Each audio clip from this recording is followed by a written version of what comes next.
Hi everyone and welcome to Display Repair.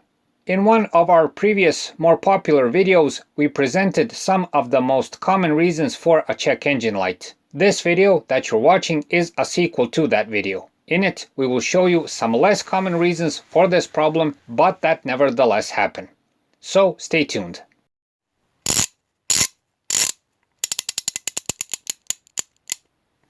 DisplayRepair.com.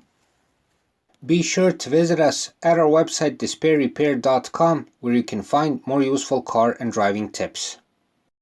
The first step to solving a check engine problem is to make a quality diagnosis of the problem. The standard and perhaps best way to do this is to connect an OBD tool and read the error codes. Watch our video where we show you how to do this with the X-Tool D5S diagnostic tool.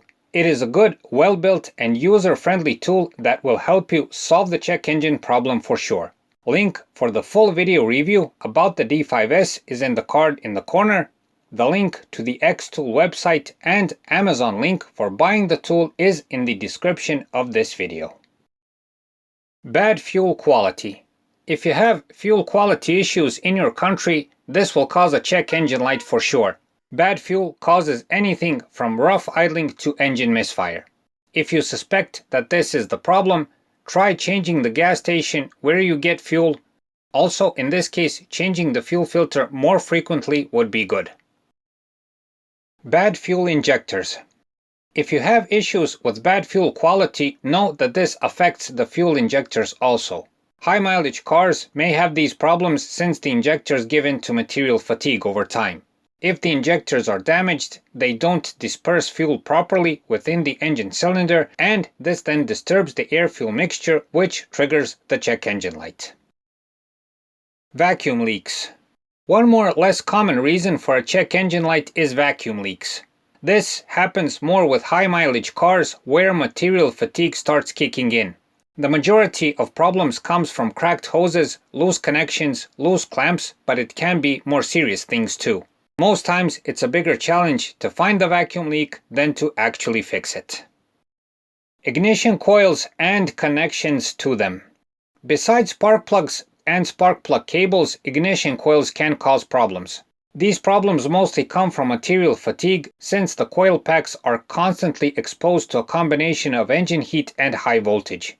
Also, the connection to the ignition coils are always worth checking. The connections can get dirty and loose over time. The wires to the connections may break due to constant heat exposure, maybe engine oil exposure, engine vibrations, and else. A dirty or bad throttle body. A check engine light can be also caused by a dirty or faulty throttle body. Over time, especially if the engine consumes oil or if the fuel quality is low, the throttle body valve gets dirty and tends to get stuck while the engine is running. Also, the throttle body may start completely failing, mainly the electronic parts of it, due to material fatigue. In any case, the check engine light will surely come up, but also the car may go into limp mode. We made a separate video about limp mode and how to solve this problem. Link for the full video is in the card in the corner or on the link in the description. Sensor problems. In our first video, we mentioned that the O2 sensor is a common reason for the check engine light. But other sensors can also cause problems. Two are mainly worth mentioning: the coolant temperature sensor and the crankshaft position sensor.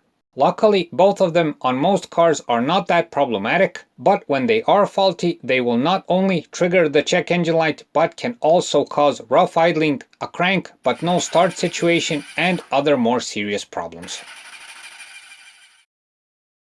When the check engine light appears, it's best to inspect the problem as soon as possible.